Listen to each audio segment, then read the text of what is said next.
I sat in my empty living room surrounded by untouched birthday decorations and a full chocolate cake, watching my 7-year-old daughter Emma cry herself to sleep upstairs. Not a single family member showed up to Emma's princess-themed birthday party, despite confirming attendance weeks earlier. My phone buzzed with casual excuses from my mother's sister Rachel, and extended family claiming sudden emergencies or forgotten commitments. The betrayal cut deep as I realized this calculated abandonment wasn't accidental, but a deliberate message about my family's priorities. The silence felt deafening. 3 days had passed since Emma's birthday disaster, and the weight of disappointment still pressed against my chest like a stone. I moved through our morning routine, mechanically packing Emma's lunch, while she sat at our small kitchen table, absently stirring her cereal. The purple streamers I'd hung with such excitement still drooped from the ceiling, mocking reminders of crushed expectations. Mommy, why didn't Grandma Susan come to my party?" Emma's voice was small, confused. She'd asked this question 17 times since Saturday, each repetition chipping away at my resolve to protect her innocence. I knelt beside her chair, smoothing her blonde hair that reminded me painfully of my own childhood. "Sometimes adults make choices that hurt people they love, sweetie. It doesn't mean anything's wrong with you." The explanation felt hollow even to me. How could I explain that my mother, Susan, a 58-year-old real estate mogul worth millions, had deliberately orchestrated this cruelty, that my sister Rachel, 26 and still living in our childhood mansion, had smirked when confirming her attendance just to abandon Emma completely? My family lived in affluent Westchester County, their colonial home sprawling across manicured grounds worth over $2 million. Meanwhile, I rented a modest 2-bedroom apartment in nearby Yonkers, working double shifts as a dental hygienist while catering weekend events to afford even this simple life. The contrast had never felt sharper than watching Emma's face crumple when nobody walked through our door. Emma adored her grandmother and aunt, constantly asking to visit the big house with the swimming pool and circular driveway.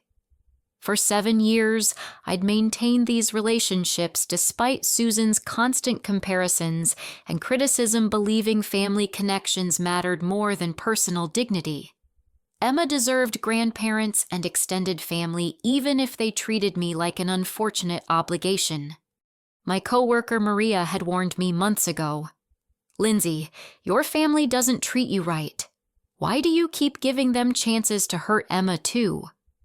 But I'd insisted that blood meant something, that people could change, that love eventually won over pride. Saturday proved how naive that thinking had been. 23 people confirmed attendance.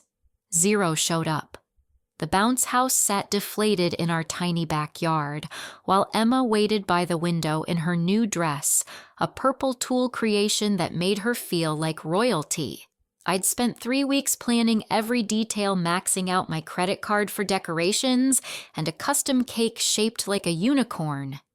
Mrs. Patterson, our elderly neighbor, had knocked around 6 o'clock, bringing homemade cookies and staying until Emma stopped crying. "Honey," she'd whispered while helping me clean up, "family is supposed to show up. This wasn't your fault." But it felt like my fault. I'd raised Emma's expectations, promised her a celebration worthy of her joy. Instead, I'd delivered betrayal wrapped in party favors. Emma's teacher, Miss Johnson, had sent a gentle email Monday morning, noting Emma's unusual quietness in class. She mentioned her birthday party several times last week with such excitement. "I hope everything went well." The kindness in those words nearly broke me. My ex-husband David had abandoned us 2 years ago, claiming fatherhood was too overwhelming for his artistic ambitions. He'd moved to Portland with a 22-year-old art student, leaving me with medical bills, broken promises, and a daughter who still asked why Daddy didn't love her enough to stay. Now, my own family had delivered another lesson in conditional affection. I worked 2 jobs to maintain our independence, refusing Susan's occasional offers of help that always came with lectures about my choices. The dental practice where I worked full-time barely covered our rent and basic needs. Weekend catering gigs paid for Emma's school supplies and birthday celebrations I'd apparently foolishly believed would matter to anyone besides us. My phone had buzzed all evening Saturday with pathetic excuses. Cousin Marie suddenly had food poisoning. Aunt Carol's car broke down. Uncle James forgot about a work commitment. Rachel claimed she'd mixed up the dates, as if forgetting your niece's birthday was a simple scheduling error. My mother's text arrived last. Something came up. Sorry we missed it. Something came up. 7 words dismissing months of planning and Emma's broken heart. But Tuesday evening brought a different message from Susan, one that shifted my heartbreak toward something dangerous. The text appeared on my phone while I was helping Emma with homework, its commanding tone immediately setting my teeth on edge. Family meeting Sunday. Important financial matter regarding Rachel. Be there at 2 o'clock sharp. No acknowledgement of Emma's ruined celebration. No apology for the calculated absence. Just another demand delivered with the assumption that I'd comply, like always grateful for any inclusion in family business. The casual dismissal of Emma's pain ignited something in my chest that I hadn't felt in years. Anger. Pure clarifying anger that burned away years of acceptance and people-pleasing. I stared at that message until Emma tugged my sleeve. Mommy, what's 9 plus 7? 16, baby. But my mind was calculating different numbers. How many times had I swallowed my pride? How many times had I accepted crumbs disguised as love? How many more disappointments would I allow Emma to endure for the sake of maintaining relationships with people who clearly didn't value either of us? The foundation of my family loyalty was cracking, revealing the rotten wood beneath years of careful maintenance. And for the first time in my life, I found myself wondering what would happen if I simply stopped trying to hold it together. Sunday afternoon arrived with that particular kind of dread that settles in your stomach like cold coffee. I drove through the familiar gates of Meadowbrook Estates, past perfectly manicured lawns and houses that cost more than most people made in a decade. My Honda looked embarrassingly small in my mother's circular driveway, dwarfed by Rachel's brand new BMW and Susan's pristine Mercedes. The house loomed before me, all white columns and grand windows that had intimidated me even as a child. Growing up here should have felt like privilege, but it had always felt like performing in someone else's play, never quite hitting the right notes. Susan answered the door in her signature pearls and navy blazer, the uniform of suburban royalty she'd perfected over decades of real estate success. Her silver hair was pulled into a perfect chignon, not a strand out of place despite it being Sunday afternoon. She'd always been beautiful in that polished, untouchable way that made people assume competence and trustworthiness. Lindsay, on time for once. Her greeting held no warmth, no acknowledgement of our family's recent behavior. She gestured toward the formal living room, the space reserved for important conversations and holiday photographs. Rachel was already seated on the cream-colored sofa, scrolling through her phone with the casual indifference she'd mastered since high school. At 26, she'd never held a real job, funded instead by Susan's belief that some people were simply too special for ordinary responsibilities. Her dark hair cascaded in perfect waves, professionally styled twice weekly at a salon that cost more than my monthly grocery budget. The room itself was a monument to Susan's success. Antique furniture, original artwork, and fresh flowers, arranged by a service that visited twice weekly. The Persian rug beneath my feet cost more than my car. Crystal glasses sat on silver trays, catching afternoon light that streamed through windows overlooking the pool where Emma had learned to swim during happier times. Sit down, Lindsay. We have important family business to discuss." Susan's voice carried that particular authority that had shaped my childhood, the tone that brooked no argument or negotiation. I chose the stiff-backed chair across from them, feeling like a defendant facing judges. Rachel looked up from her phone long enough to flash a smile that didn't reach her eyes. "I have exciting news," Rachel announced, extending her left hand to display a diamond that could have paid my rent for 6 months. "Brett proposed last night at Le Bernardin. We're engaged." Brett Morrison, her boyfriend of 8 months, came from old Connecticut money and was finishing his final year at Columbia Law School.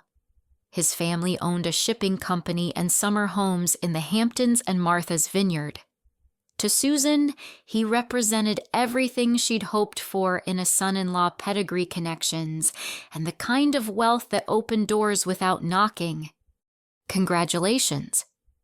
I managed, though the word felt strange in my mouth. Rachel's happiness should have mattered to me, but after Saturday's abandonment, everything felt filtered through the lens of betrayal.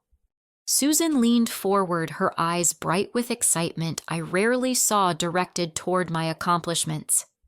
"The engagement calls for a proper celebration. We're planning Rachel's Sweet 18 Redux party, an elegant affair that will announce her engagement to all our friends and business associates." I blinked, confused.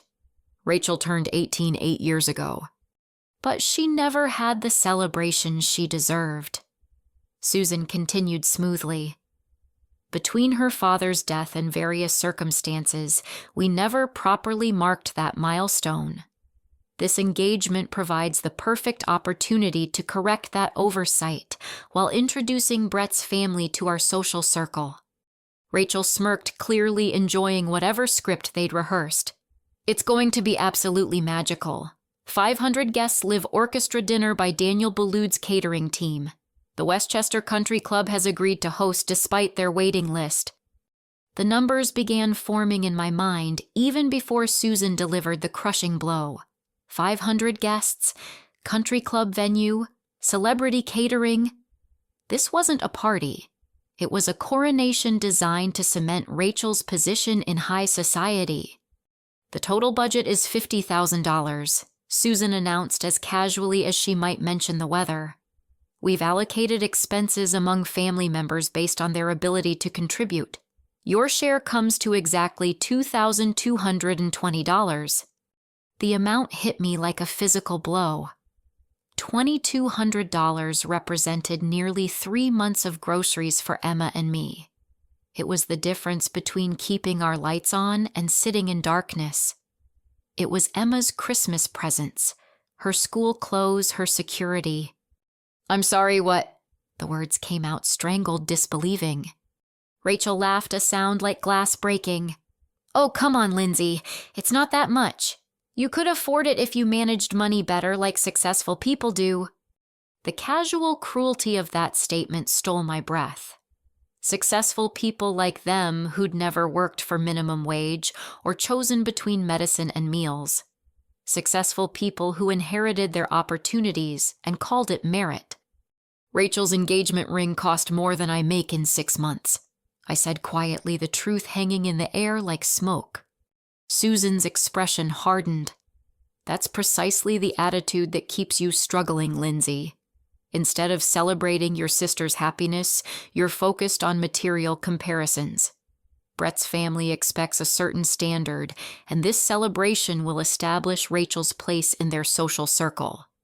What about Emma's place in our family circle?" The question escaped before I could stop it. "Where was that standard last Saturday?" Rachel rolled her eyes. "Oh, please. Emma's little kiddie party was probably cheaper than the flowers for my engagement celebration. This is about adult responsibilities and family obligations." Adult responsibilities, family obligations. The same concepts they'd ignored completely when Emma needed them most. The hypocrisy was breathtaking in its audacity. Susan stood moving to the window that overlooked their pristine backyard. "I've already spoken with the family. Everyone understands their contribution level and timeline. The invitations listing you as co-host have already been mailed to 150 guests. My blood turned to ice water. You listed me as co-host without asking. I assumed you'd want to support your sister's happiness, Susan replied coolly, unless you're planning to embarrass our family publicly. The trap snapped shut with elegant precision. Refuse, and I'd be painted as selfish and petty to everyone who mattered in their social world. Agree, and I'd bankrupt Emma and myself to fund Rachel's vanity project. Either way, I'd be humiliated just through different mechanisms. Rachel was already showing me photos on her tablet, swiping through inspiration images with the enthusiasm of someone spending other people's money. Look at these centerpieces. And the string quartet will play during cocktail hour. Brett's parents are flying in from Switzerland for their anniversary trip, so the timing is perfect. I watched her scroll through images of ice sculptures and champagne fountains while my daughter was at school, probably still wondering why her family didn't love her enough to show up. The contrast felt obscene, like witnessing a feast while people starved outside the window. Children won't be invited, of course, Rachel added absently. This is a sophisticated affair for adults who understand proper social conduct. Children won't be invited. Emma was being excluded again, relegated to the category of inconvenient complications that sophisticated people didn't acknowledge. My daughter wasn't welcome at family celebrations because her presence might remind people that love was supposed to be unconditional.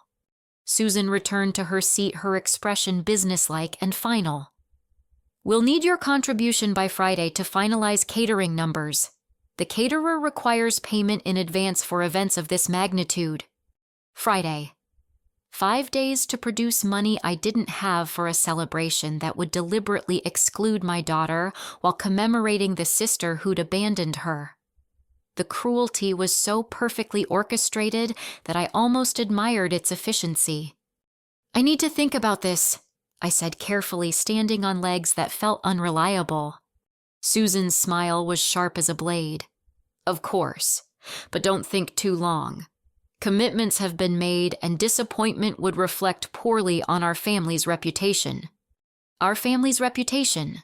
The reputation that somehow survived abandoning a 7-year-old on her birthday, but would crumble if I couldn't fund an engagement party.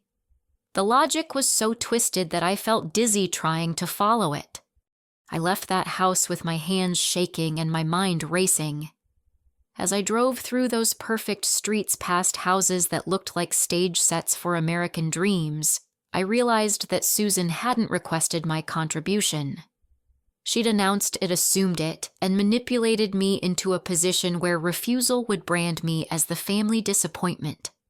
But for the first time in 32 years, I found myself wondering why disappointing people who disappointed me so completely should matter at all. Monday evening found me at our kitchen table after another exhausting shift at Dr. Harper's dental practice, watching Emma work on math homework while I calculated numbers that didn't add up no matter how I arranged them. Rent $900, utilities $150, groceries $400, Emma's after-school care $300. The numbers marched across my notepad like soldiers leaving no room for $2,200 family obligations. Emma had drawn another picture during art class, this one showing a birthday party where stick figures held hands in a circle around a smiling girl. Everyone comes and brings presents, she'd explained, taping it to our refrigerator next to her spelling tests and my work schedule. The innocence in that drawing made my chest ache. "Mommy, what's 7 times 8? Emma asked, her pencil poised over her worksheet. 56, baby. But my mind was multiplying different numbers, calculating what $2,200 actually meant in our world.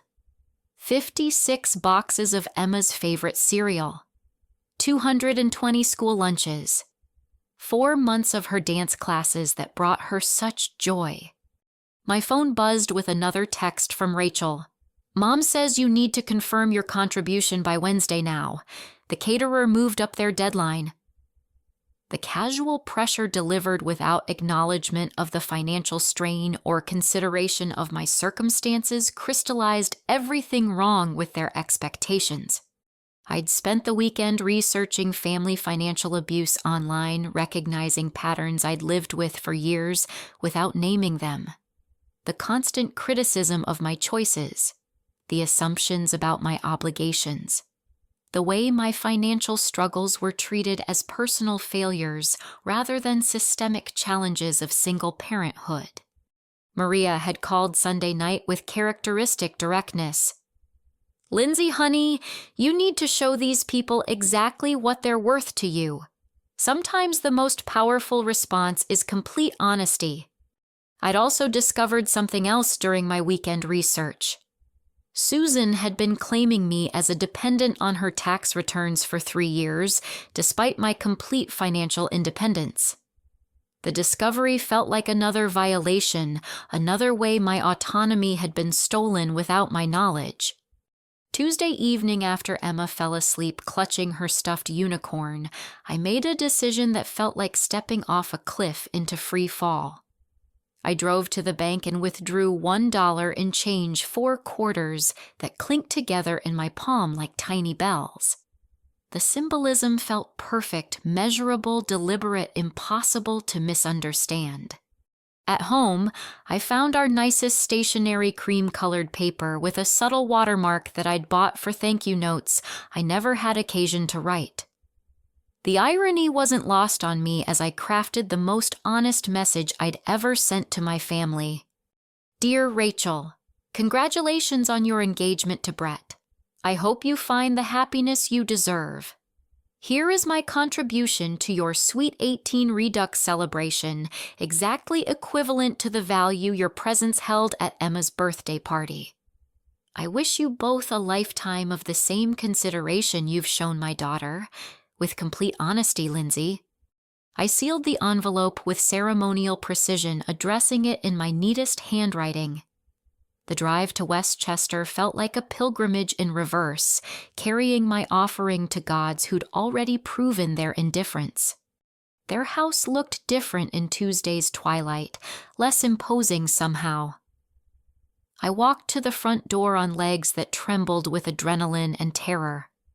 The doorbell chimed its familiar melody, and Rachel answered wearing silk pajamas that cost more than my monthly utilities. "Lindsay, what are you doing here?" Her confusion was genuine, unpracticed. "I wanted to deliver this personally." I held out the envelope, my voice steady despite the earthquake in my chest. Rachel took it automatically, her manicured fingers closing around my honesty before her brain processed the implications. I turned and walked away without another word, leaving her standing in the doorway, holding the weight of our entire relationship reduced to its essential truth. The phone started ringing before I reached home. Susan's name appeared on my screen with the persistence of someone unaccustomed to being ignored. I let it go to voicemail, then deleted the message without listening. Rachel's texts began arriving in rapid succession, each one more vitriolic than the last. "Are you out of your mind? This is the most pathetic thing I've ever seen. Mom is furious. You've embarrassed our entire family. You're just jealous because I'm getting married and you're still alone." Each message revealed more about their character than mine. The entitlement, the shock that consequences existed for their behavior, the complete inability to connect their actions to my response. By Wednesday morning, my phone was buzzing constantly with calls from extended family members. Cousin Marie wanted to understand what happened. Aunt Carol thought there must be some misunderstanding. Uncle James suggested I was going through a difficult time and making poor decisions. The Flying Monkey campaign had begun, designed to pressure me back into compliance through guilt and social isolation. But for the first time in my adult life, their disapproval felt lighter than my self-respect. Emma noticed the change immediately. "Mommy, you look different today, like when you're not worried about something." She was right. The constant anxiety about measuring up, about maintaining relationships with people who didn't value me, had lifted. I felt hollow but clean, like a house after deep cleaning where you can finally see the actual walls. Thursday brought a visit from Rachel herself, arriving at my workplace during lunch with all the subtlety of a hurricane. Dr. Harper's receptionist looked confused as my perfectly groomed sister swept into the break room where I was eating a peanut butter sandwich. "Lindsay, we need to talk. This nonsense has gone far enough." Rachel's voice carried the authority of someone who'd never been told no by anyone who mattered. "I'm at work, Rachel. This isn't appropriate." "What's not appropriate is humiliating your family over money. $2,200, Lindsay. It's not like we're asking for your kidney." The comparison struck me as accidentally honest. They were asking for something vital, something that would leave me diminished and struggling. Just not an organ they could see. "I gave you exactly what I could afford," I said quietly. $1. The same value you placed on Emma's happiness." Rachel's face flushed red, a reaction I'd never seen from someone so practiced in social manipulation. "That's completely different. Emma's party was a children's event. My engagement celebration is important for our family's reputation." "Whose reputation? Mine, because I wasn't consulted about being listed as co-host." "You should be grateful we included you at all, considering your circumstances." My circumstances: single motherhood, working class income, the failure to marry wealth or inherit advantages. In Rachel's world, these weren't challenges to overcome, but character flaws that excluded me from consideration. "I think you should leave," I said, standing from the plastic break room chair. "I have patients to care for." Rachel's mouth fell open, clearly unprepared for dismissal. "You can't be serious. Mom said you'd come to your senses by now." "I have come to my senses, finally." That evening, Emma and I walked to the hardware store and bought new locks for our apartment. Emma helped me choose the colors delighted to be included in what I explained as making our home extra safe. As I installed the deadbolts, she chattered about school and friends, blissfully unaware that I was barricading us against family members who'd proven themselves unsafe. The symbolism felt powerful, transformative. For 32 years, I'd left my emotional doors unlocked, allowing people to enter whenever they chose and take whatever they wanted. No more. Emma deserved to grow up in a home where love was reliable, where showing up mattered, where respect was a prerequisite for access. That night, as Emma slept peacefully in her room filled with artwork and stuffed animals, I realized that changing those locks had changed something fundamental in me. I was no longer a woman desperate for approval from people who'd proven themselves incapable of genuine love. I was a mother protecting her daughter from learning that affection was transactional and worth was negotiable. And for the first time in years, that felt like enough. The harassment began in earnest Thursday morning, escalating from angry texts to a full-scale campaign designed to break my resolve through sheer persistence. Susan called my dental practice 3 times before 9 o'clock, each conversation with our receptionist becoming more urgent and dramatic. "There's been a family emergency," she told poor Janet, who interrupted my patient care with genuine concern. "Lindsay needs to call home immediately." When I called back during my 10-minute break, Susan's voice was ice cold with controlled fury. "This childish behavior stops now, Lindsay. You're embarrassing yourself and damaging relationships that took decades to build." "What relationships?" I asked, genuinely curious. "The ones where Emma doesn't matter enough to show up, where I'm valued only for my financial contributions." "You're being deliberately obtuse. Family requires sacrifice and compromise, something you've apparently forgotten." Sacrifice and compromise, always flowing in one direction from me toward them like a river that never reached the ocean. I'd been sacrificing my self-worth for their approval since childhood, compromising my boundaries until they disappeared entirely. "I need to get back to work, Mom. Real work that pays real bills." The silence stretched until she hung up without another word, but the campaign was just beginning. Friday brought Rachel to Emma's elementary school, attempting to sign her out for an aunt and niece bonding afternoon. Thank goodness I'd already spoken with Miss Johnson and the main office establishing that only I could authorize Emma's departure. The school secretary called me immediately, her voice tight with concern. "Ms. Thompson, there's a woman here claiming to be Emma's aunt. She seems upset that we won't release Emma without your written permission." I left work early, racing through traffic with my heart hammering against my ribs. The thought of Rachel manipulating Emma, of using my daughter as leverage in their emotional warfare, made me physically sick. I arrived to find Rachel in the principal's office, her designer heels tapping impatiently against the linoleum floor. Her perfect composure had cracked slightly, revealing the entitled rage beneath her polished surface. "Lindsay, finally. Please explain to these people that I'm family. Emma adores me, and we had plans to get ice cream." Principal Martinez, a kind woman who'd supported Emma through her father's abandonment, looked at me with careful neutrality. "Ms. Thompson, would you like to speak privately?" "No need," I said, maintaining eye contact with Rachel. "My daughter won't be going anywhere with someone who deliberately missed her birthday party. Family members who abandon children don't get unsupervised access to manipulate them later."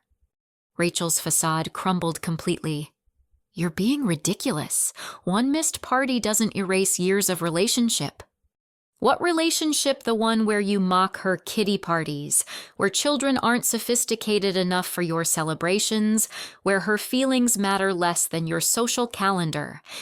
The principal cleared her throat diplomatically. Perhaps this conversation would be better held elsewhere. I thanked her and collected Emma, who was confused but delighted to see me early.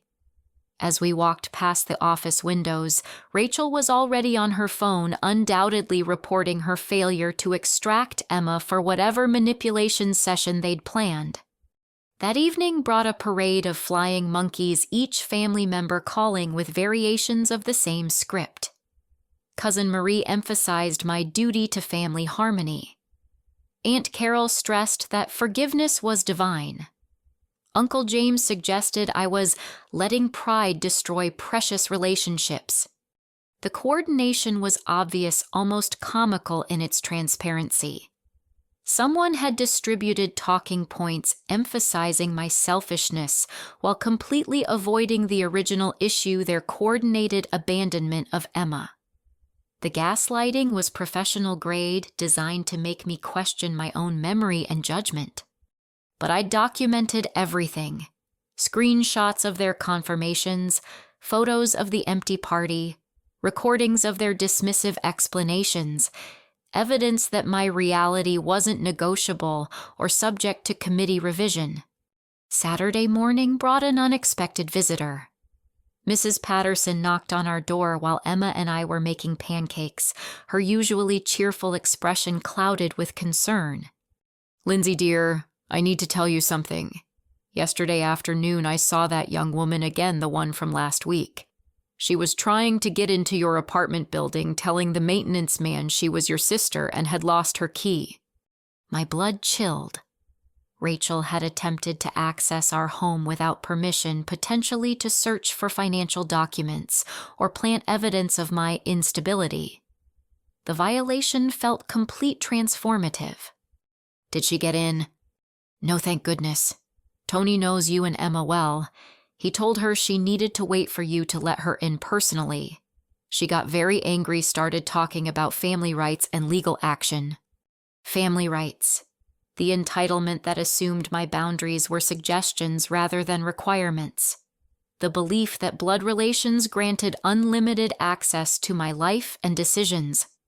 That afternoon, Maria helped me install a security camera system covering our entrance and living areas. Emma thought it was exciting, like living in a spy movie. I wished her perspective was accurate rather than necessary. "You know this is going to get worse before it gets better," Maria warned as we tested the camera angles. "People like your family don't accept boundaries gracefully. They escalate until something forces them to stop." She was right. Sunday brought Brett himself, Rachel's fiancé, making his first appearance in our family drama. He knocked on our door with the confidence of someone unaccustomed to rejection, his law school training evident in his measured approach. "Ms. Thompson, I'm Brett Morrison, Rachel's fiancé. I was hoping we could discuss this situation rationally, adult to adult." I kept the chain lock engaged, speaking through the partially open door. "There's nothing to discuss." I made my position clear. "Look, I understand there are family dynamics at play here, but this engagement party represents significant social and professional opportunities for Rachel. Your participation would mean a great deal to her. Professional opportunities. Even my sister's love was transactional, measured in networking potential and social advancement."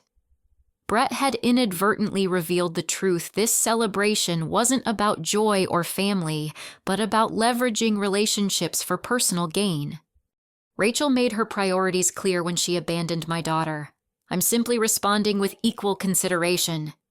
Brett's composure slipped slightly, revealing the frustration beneath his diplomatic training. Surely you can see the difference between a child's birthday party and an engagement celebration. The scale, the importance to our family's reputations. The scale, the importance. My daughter's happiness ranked lower than their social status, her tears less significant than their professional networking. The casual dismissal of Emma's worth crystallized everything toxic about their value system. "Goodbye, Mr. Morrison." I closed the door and engaged all 3 locks, listening to his footsteps retreat down the hallway. Through the window, I watched him make a phone call before driving away in his luxury sedan. Another report delivered, another strategy session planned. That evening, Emma and I painted our nails while watching her favorite movie, the simple domestic joy feeling revolutionary after weeks of family warfare. She chattered about school friends and upcoming field trips, her resilience a daily reminder of what really mattered. "Mommy, are we still going to see Grandma and Aunt Rachel?" The question I'd been dreading delivered with 7-year-old directness. Emma deserved honesty, age, appropriate, but clear. "Not right now, sweetheart. Sometimes adults need space when they disagree about important things, but that doesn't change how much you're loved." Emma nodded solemnly, processing this information with the adaptability children possess. "Like when Sarah and me had a fight about the swing, but then we were friends again." "Sort of like that, except sometimes adults take longer to figure things out." She accepted this explanation with a trust that made her vulnerability so precious. Emma believed that love was reliable, that people who cared about her would prioritize her well-being. I was fighting to preserve that innocence, to protect her from learning that affection could be weaponized and relationships commodified. Monday brought the most shocking discovery yet. While organizing our financial documents for Emma's school enrollment, I found discrepancies in my credit report that made no sense. Medical bills I'd never incurred. Utility accounts in my name at addresses I'd never lived. Someone had been using my social security number and personal information. The trail led directly back to Susan, who'd apparently been claiming me as a dependent while opening accounts in my name. The identity theft was systematic, professional, designed to maintain her tax benefits while potentially destroying my credit rating. I spent Tuesday morning at the police station filing reports that felt surreal in their mundane bureaucracy. Detective Williams, a tired-looking woman who'd clearly seen every variation of family dysfunction, listened with professional sympathy. "Financial abuse within families is more common than people realize," she explained. "The emotional manipulation makes victims reluctant to report crimes committed by relatives." Crimes. My mother had committed actual crimes, federal offenses involving identity theft and tax fraud.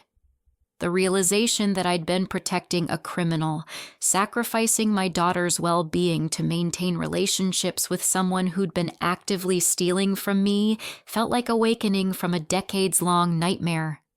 That evening, as Emma practiced her spelling words at our kitchen table, I realized that changing our locks had been just the beginning. I was changing everything, rebuilding our lives on a foundation of honesty and self-respect. And for the first time since this ordeal began, I felt powerful instead of victimized. The truth was setting me free, even if the process felt like controlled demolition of everything I'd believed about family and love. Friday evening arrived with the false calm that precedes storms, Emma and I sharing a simple dinner of grilled cheese sandwiches and tomato soup while she told me about her week at school. The security cameras I'd installed showed our quiet hallway evening shadows stretching across familiar walls that had begun to feel genuinely safe. "Miss Johnson said we're learning about butterflies next week," Emma announced, swirling her spoon through soup that matched her orange-striped shirt. "Did you know they taste with their feet?" I was about to respond when sharp knocking interrupted our peaceful moment. 3 distinct raps that carried official authority, the kind of sound that makes every law-abiding citizen's heart skip, regardless of their innocence. Emma looked up with curious eyes as I moved toward our front door. 2 uniformed police officers stood in my hallway, their presence both routine and terrifying. Officer Martinez, a young Latino man with kind eyes, and Officer Chen, an Asian woman whose expression remained professionally neutral. Behind them stood Susan, her face a mask of concerned maternity that I recognized as her most dangerous performance. "Ms. Lindsay Thompson." Officer Martinez consulted his notepad with the careful attention of someone documenting every detail. "Yes, that's me." My voice came out steadier than expected, though my hands trembled slightly as I kept the door partially closed to shield Emma from whatever drama was unfolding. "We need to speak with you about some allegations that have been filed. May we come in?" I glanced at Susan, whose expression radiated false worry designed for the officer's benefit.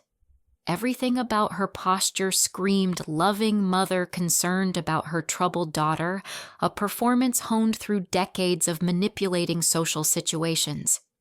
"What kind of allegations?" Officer Chen stepped forward, her tone remaining neutral but firm. "Your mother has filed a report claiming harassment, threatening behavior, and concerns about your daughter's welfare. She's provided documentation of what she describes as escalating unstable behavior." The words hit like physical blows. Harassment, threatening behavior, concerns about Emma's welfare. Each accusation designed to paint me as dangerous while positioning Susan as a protective grandmother. The calculated cruelty took my breath away. "I need to call someone." I managed thinking of Maria of legal advice, of any adult who could witness whatever was about to unfold. "Ma'am, we just need to ask some questions and verify everyone's safety. This is routine follow-up on a filed complaint." I stepped aside reluctantly, allowing them into our modest living room, while Emma watched from the kitchen doorway with wide, frightened eyes. Susan entered last, her expression shifting to wounded concern the moment she saw Emma. "Oh, my poor granddaughter." She breathed, moving toward Emma with practiced grandmotherly warmth. "Grandma was so worried about you." Emma instinctively moved closer to me, her small hand finding mine with the unerring accuracy of a child sensing danger. Her confusion was palpable, innocent mind trying to reconcile the police presence with our quiet evening routine. Officer Martinez opened his notepad, consulting notes, written in Susan's distinctive handwriting. "Ms. Thompson, your mother reports receiving threatening messages from you, including demands for money and explicit threats against family members. She's provided copies of text messages and a concerning envelope containing money that she interprets as intimidation." Threatening messages, demands for money. The complete inversion of reality was so audacious that I almost admired its efficiency. Susan had taken my honest response to their financial manipulation and reframed it as criminal behavior. May I see what she's provided as evidence? Officer Chen produced photocopies of our text exchanges, though I noticed immediately that Susan's messages had been strategically edited. My responses appeared without context, making my growing frustration seem unprovoked and irrational. The $1 envelope was photographed dramatically positioned to look like evidence of mental instability. "These messages have been edited," I said carefully. "The screenshots don't show the context or my mother's messages that prompted my responses." Susan's voice carried wounded disbelief. "Lindsay, I understand you're going through a difficult time, but involving police and family matters seems extreme. I'm only trying to help." Trying to help. The same phrase that had justified years of boundary violations and emotional manipulation. Now deployed in front of officers who didn't know our history, didn't understand the context of her false concern. "Officer, may I show you the complete conversation history on my phone, including the messages my mother sent that were edited out of her evidence?" Officer Martinez nodded, accepting my device and scrolling through the unedited exchanges. His expression shifted subtly as he read Susan's demands, her casual dismissal of Emma's birthday, her assumption that I owed $2,200 for Rachel's engagement party. "Ma'am," he addressed Susan, "these messages show your daughter responding to requests for money, not making demands for money." Susan's mask slipped slightly before reforming. "You don't understand the context.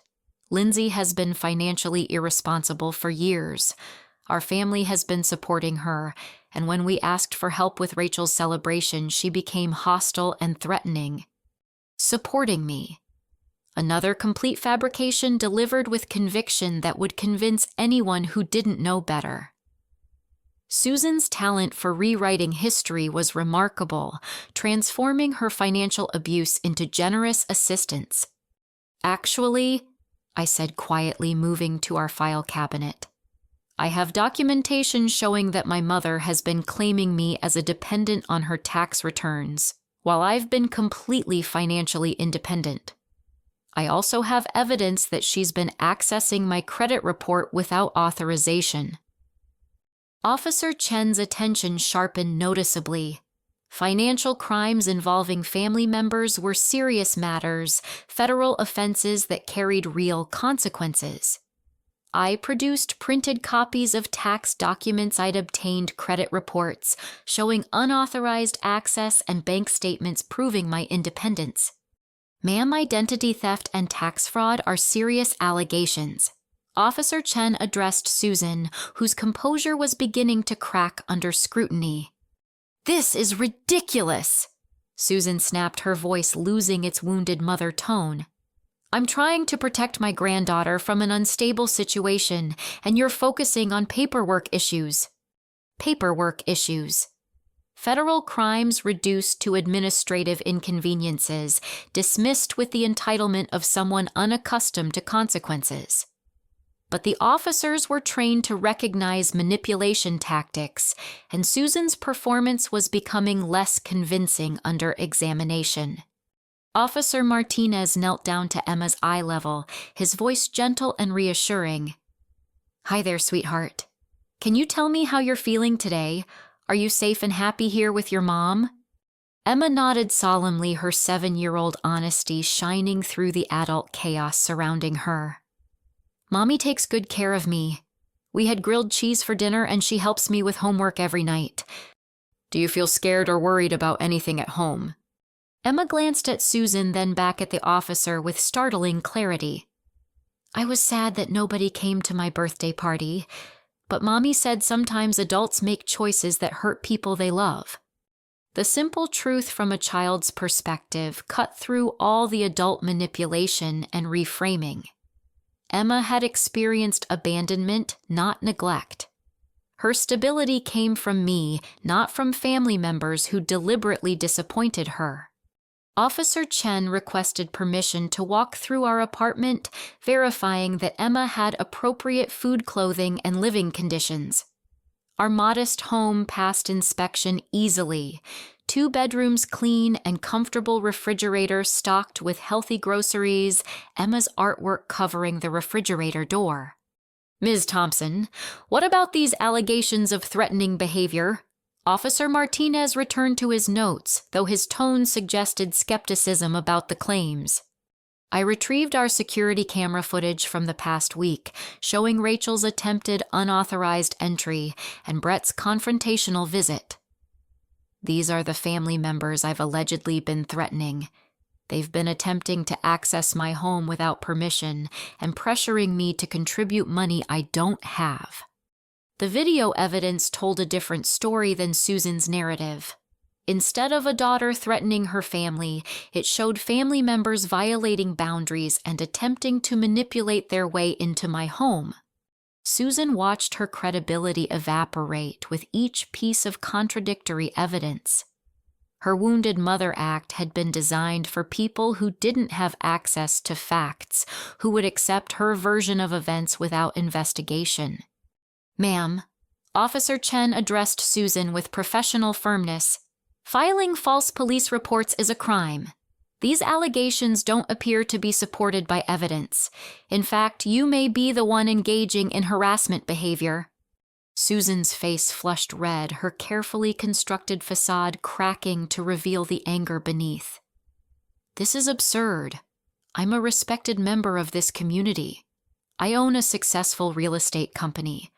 I don't need to harass anyone. Respected member of the community, successful business owner. Social status deployed as evidence of moral character, the assumption that wealth and reputation precluded criminal behavior. But officers dealt with white-collar criminals, regularly understanding that respectability often masked the worst violations. Officer Martinez closed his notepad with finality. Ms. Thompson will be filing a report noting that these allegations appear unfounded.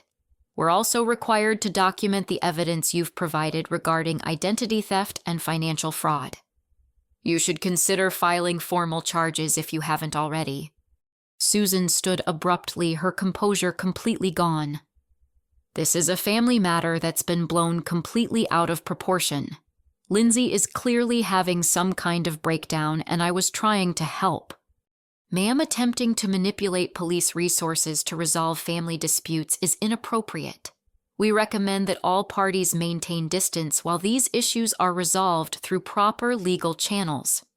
As the officers prepared to leave, Susan made one final attempt at control.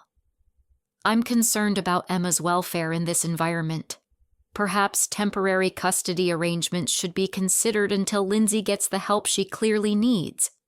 Emma pressed closer to my side, her small body trembling with fear that had nothing to do with me and everything to do with the grandmother trying to use police as weapons in family warfare. Officer Chen's voice carried warning authority. Ma'am, there's no evidence of child endangerment here. Continuing to make false allegations could result in charges against you. We suggest you consult with an attorney before any further contact. After they left, Emma and I sat quietly on our couch while I processed what had just happened. My mother had weaponized law enforcement, attempted to destroy my relationship with my daughter, and committed multiple crimes in her effort to maintain control over our lives. But her plan had backfired spectacularly. Instead of appearing unstable, I demonstrated preparation and responsibility. Instead of seeming threatening, I'd shown evidence of being threatened. Instead of looking like a bad mother, I'd proven myself protective and loving. Emma curled up beside me, her voice small but certain. Mommy, I don't want to visit Grandma anymore. She scared me. You don't have to, baby. We're safe here together. And for the first time since this ordeal began, I truly believed that was possible. The police visit had been terrifying, but it had also been clarifying. Susan had shown her true character, publicly creating official documentation of her willingness to destroy her own family to maintain control. The war wasn't over, but I'd won a crucial battle, and Emma was beginning to understand that safety came from people who showed up consistently with love, not from people who showed up occasionally with police. Monday morning found me in the office of Jennifer Walsh, a family law attorney who'd agreed to meet with me after Maria's passionate referral. Jennifer's office was modest, but professional law books lining shelves that reached toward a ceiling marked by water stains from the apartment above. Her demeanor carried the practical warmth of someone who'd built her practice defending working families against systems designed to advantage the wealthy. "Mrs. Patterson called me this weekend." Jennifer began settling behind a desk scarred by years of urgent consultations. "She's worried about you, and Emma says your family is trying to destroy your life through legal manipulation." Mrs. Patterson, my elderly neighbor who'd witnessed Rachel's attempted break-in, had connections I'd never suspected.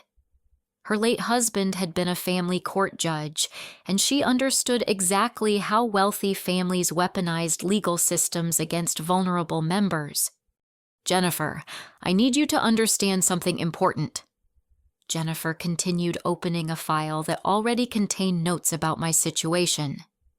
"After reviewing the police report and documentation you've provided, I'm taking your case pro bono. What your mother did constitutes serious federal crimes, and someone needs to hold her accountable. Pro bono. Legal representation I couldn't afford offered by someone who recognized injustice when she documented it. The relief was overwhelming validation that my situation was genuinely serious, rather than the family squabble Susan had tried to portray. The mail theft alone is a federal offense," Jennifer explained, spreading documents across her desk like evidence in a courtroom. "Opening someone else's mail, intercepting official documents, using that information for financial gain. We're looking at potential prison time, not just family drama." Prison time. The words felt surreal applied to my well-dressed mother who attended charity galas and served on hospital boards. But wealth didn't exempt anyone from consequences, and Susan's crimes had been systematic, deliberate, and thoroughly documented. We spent 3 hours building a comprehensive case that painted a disturbing picture of long-term financial abuse. Susan had been intercepting my mail for over 2 years, accessing credit reports without authorization, claiming false tax dependencies, and creating a paper trail of financial control designed to keep me dependent and vulnerable. "Here's what's particularly damning," Jennifer said, highlighting passages in Susan's police report. "She claimed you were financially irresponsible while simultaneously stealing your financial independence. She painted herself as generous while committing identity theft. The contradictions are so obvious that any judge will see through them immediately." The evidence had been accumulating for months without my awareness. Bank records showing Susan's attempts to access my accounts, credit reports revealing inquiries I'd never authorized, tax documents listing me as a dependent while I filed as head of household. A pattern of financial stalking that qualified as organized criminal activity. Tuesday brought Susan's desperate counterattack, a flurry of phone calls to everyone who might influence my decision to pursue legal action. She called Dr. Harper's office claiming I'd been stealing from patients. She contacted Emma's school suggesting I was mentally unstable. She even reached out to my ex-husband David, somehow tracking him down in Portland to claim I was keeping him from seeing Emma. Each attempt at manipulation created more evidence against her. Dr. Harper had known me for 4 years, trusted my character completely, and immediately recognized the calls as harassment. Emma's school documented the contact as inappropriate interference.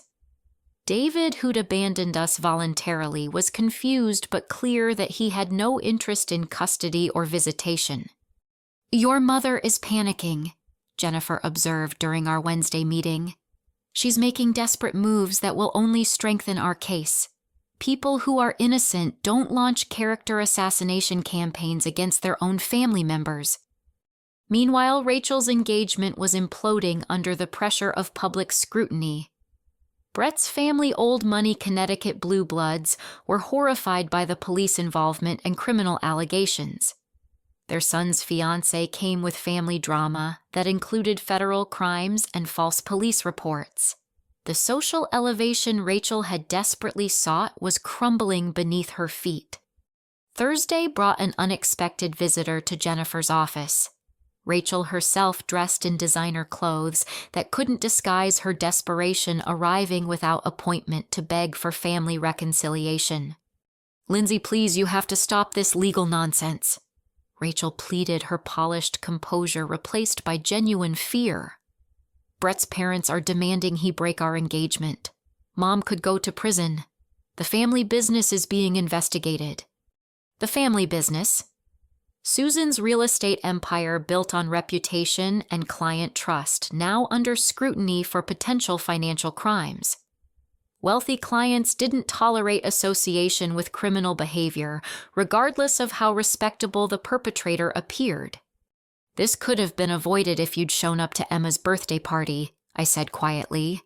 "Everything that's happened since then has been your family's choice." Rachel's eyes filled with tears that looked genuine for perhaps the first time in years. "I know we handled that badly, but destroying the family over one missed party seems extreme." One missed party. The casual dismissal remained even in crisis. Rachel still couldn't understand that Emma's abandonment had been the final catalyst, not the sole cause of my decision to stop enabling their behavior. "This isn't about a party, Rachel. This is about years of emotional abuse, financial manipulation, and treating Emma like she doesn't matter.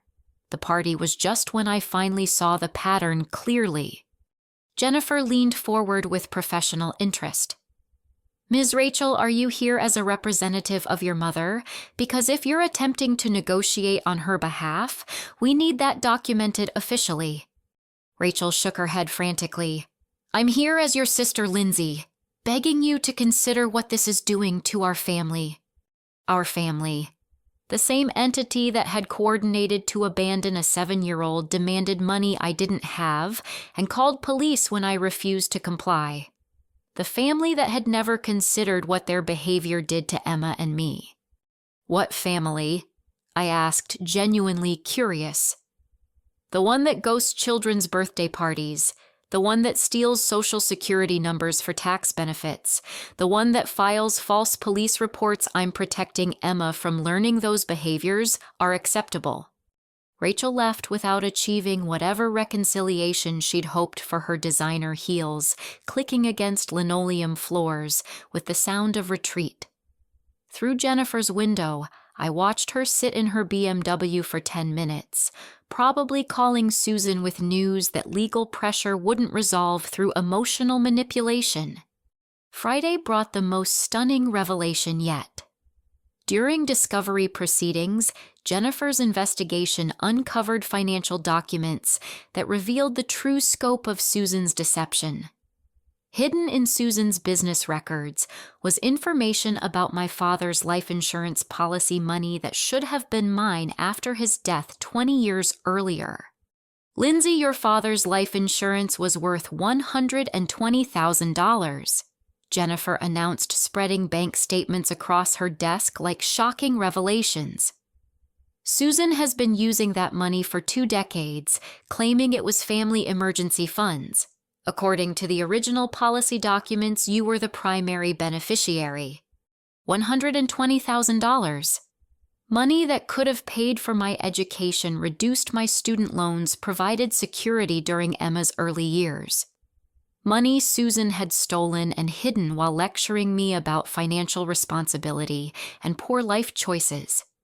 She's been funding her lifestyle partially with money that belonged to you," Jennifer continued, her voice tight with professional anger. "The real estate investments, Rachel's college tuition, their family vacations, all subsidized by your inheritance." The theft was so comprehensive, so calculated, that it redefined everything I understood about our family dynamics. Susan hadn't been successful despite supporting an irresponsible daughter. She'd been successful by stealing from that daughter and using the money to maintain appearances while painting me as incompetent. What are our chances of recovery? I asked, though the question felt almost secondary to the validation of knowing the truth. Excellent. The documentation is clear, and the statute of limitations doesn't apply when theft has been actively concealed. We're looking at full recovery plus interest and penalties. Your mother is going to face serious financial consequences. That evening, as Emma practiced piano on our small keyboard, I realized that the legal victory was about more than money. It was about truth, about justice, about proving that actions had consequences even for people who believed their status protected them from accountability. Emma looked up from her music with the intuitive awareness children possess. "Mommy, you look happy today. Like really happy, not just pretending happy." She was right. For the first time in years, maybe in my entire adult life, I felt genuinely powerful instead of constantly defending against other people's manipulation. The legal system was working exactly as designed, protecting the vulnerable from exploitation and holding criminals accountable regardless of their respectability. I am happy, baby. We're going to be okay. Better than okay, actually. Emma returned to her piano with the casual acceptance of childhood trusting that when I said we'd be okay, the universe would comply. And for the first time since her father left, since my family showed their true nature, since I'd started fighting this battle alone, I believed that trust was justified. Justice wasn't just being served. It was being served with compound interest. 6 months later, I turned the key in the front door of our new home, a modest 3-bedroom house with a backyard where Emma could plant the garden she'd been dreaming about since spring.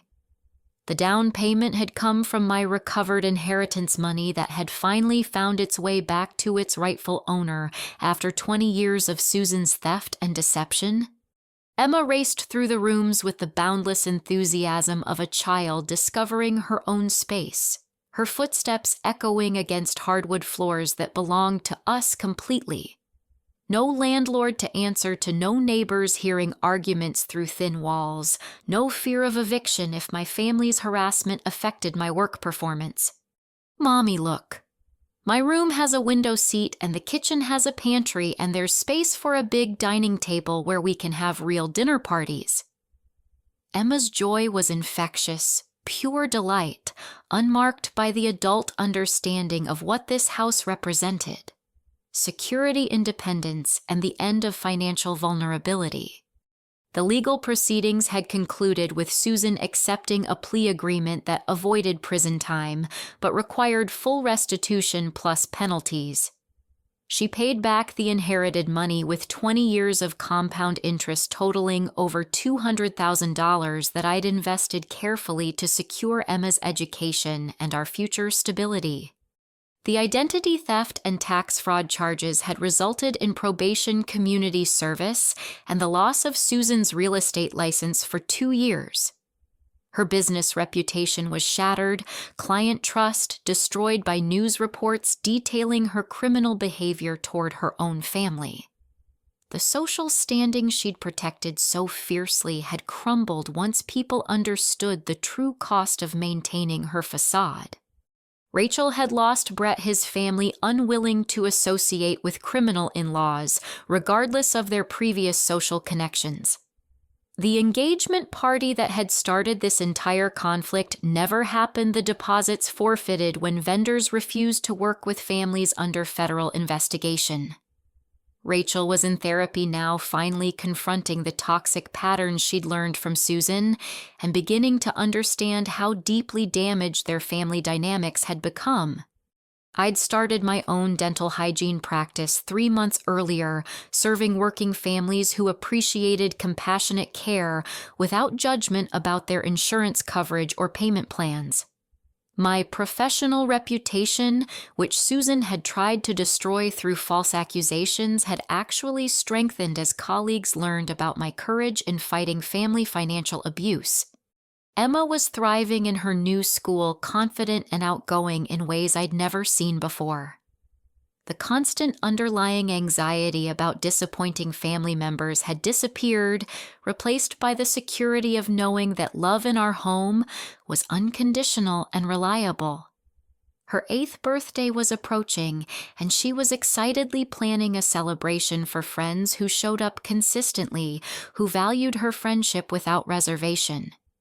Mrs. Patterson had moved to a senior community just 3 blocks away, close enough to maintain our friendship while giving Emma an adopted grandmother who understood that love meant showing up reliably rather than making grand gestures followed by abandonment. Maria's family had embraced us completely, including Emma in their holiday celebrations, and treating me like the sister I'd never really had. Emma called Maria's mother Abuela Carmen and considered her cousins genuine siblings, learning that family was created through consistent care rather than biological obligation. Dr. Harper had become my business mentor, helping me understand insurance billing and patient management, while providing the reference that established my credibility with banks and equipment suppliers. He'd offered to buy into my practice as a silent partner, believing that my patient-focused approach would build something sustainable and meaningful. The healing extended beyond financial security into emotional restoration. Emma no longer asked why family members didn't love her enough to visit, because her life was filled with people who demonstrated their affection through presence and reliability. She understood that some adults make poor choices, but that those choices reflected their character, not her worth. The most profound change was in my relationship with myself. For 32 years, I'd believed that my value was determined by other people's approval, that family relationships required endless sacrifice of my own needs and boundaries. Now I understood that real love was recognizing and protecting what mattered most, even when that protection meant disappointing people who'd proven themselves unworthy of access. Emma and I spent Saturday afternoon planting our garden, choosing flowers that would bloom throughout the growing season and vegetables we could harvest for our own table. She chattered about school friends and upcoming field trips while carefully spacing marigold seeds according to packet instructions. Mommy, Mrs. Rivera says marigolds keep bad bugs away from the good plants. Is that really true? It is, baby. Sometimes protecting the things we love means keeping distance from things that might hurt them. Emma nodded solemnly, understanding the metaphor in that intuitive way children possess. Like how we don't see Grandma Susan anymore because she was a bad bug. The simplicity of her analysis was startling in its accuracy. Susan had been toxic to our family garden, extracting what she needed while contributing nothing positive to our growth. Removing her influence had allowed Emma and me to flourish in ways I'd never imagined possible. That evening, as Emma practiced piano on the full-size instrument we'd been able to afford with our new financial stability, I reflected on the lessons this experience had taught both of us. Real family shows up not because they have to, but because they want to. Love isn't conditional on performance or financial contribution. Respect isn't negotiable, and boundaries aren't suggestions. Most importantly, protecting children from people who see relationships as transactions is one of the most loving gifts a parent can provide.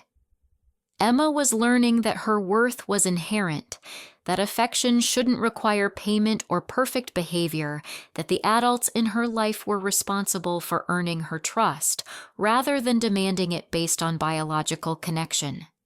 The doorbell chimed during our dinner preparations, and Emma ran to answer it with the fearless joy of a child who'd learned that visitors in our home brought kindness rather than conflict.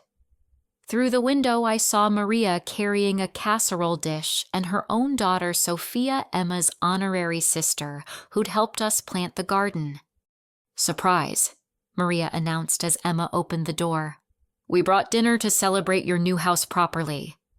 Emma squealed with delight, immediately pulling Sophia toward the kitchen to show off our new breakfast nook and explain her detailed plans for holiday entertaining. The organic warmth of chosen family filled our home with laughter and easy conversation. As we gathered around our dining table for a meal shared by people who showed up without obligation or expectation, I realized that this was what family was supposed to feel like: safe, supportive, reliable, present. Looking around that table at faces that lit up with genuine pleasure in each other's company, I understood that I'd given Emma the greatest gift possible, the knowledge that love was abundant and freely given by people worth knowing. She would never accept less than she deserved because she'd grown up surrounded by examples of what healthy relationships actually looked like. The woman who'd sat in an empty living room surrounded by birthday decorations and broken promises felt like someone I'd known in another lifetime. That woman had been desperate for approval from people who'd proven themselves incapable of genuine affection. This woman was content with the love that surrounded her daily, grateful for relationships built on mutual respect and consistent care. Before bed, Emma hugged me with the fierce affection of someone who felt completely secure in her family's love. "Mommy, I'm glad it's just us and our real family now. The ones who come to birthday parties and help plant gardens and bring dinner just because they want to. Our real family. The people who'd chosen us and continued choosing us every day through their actions rather than their words. The ones who understood that showing up mattered more than grand gestures, that reliability was more valuable than expensive gifts, that love was measured in presence rather than presence. Sometimes the most loving thing you can do for your child is remove them from people who see relationships as transactions. Real family shows up not because they have to, but because they want to. Love isn't conditional support, isn't transactional, and respect isn't negotiable. Teaching these lessons early protects children from repeating cycles of emotional abuse and shows them what genuine care looks like. As I tucked Emma into her new bedroom with its window seat overlooking our garden, I realized that we'd planted more than flowers and vegetables.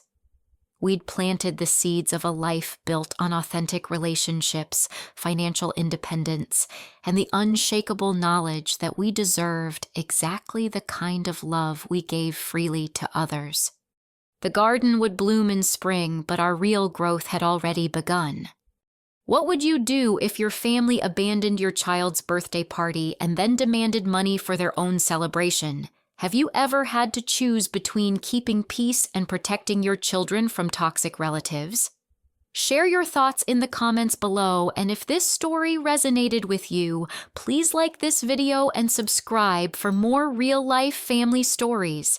Don't forget to share this with anyone who might need to hear that protecting your children from emotional manipulation is always the right choice, even when it's the hardest decision you'll ever make. Thank you for listening to my story, and remember that sometimes the most courageous thing you can do is say no to people who've proven they don't deserve access to your life. Until next time, choose the love that chooses you back.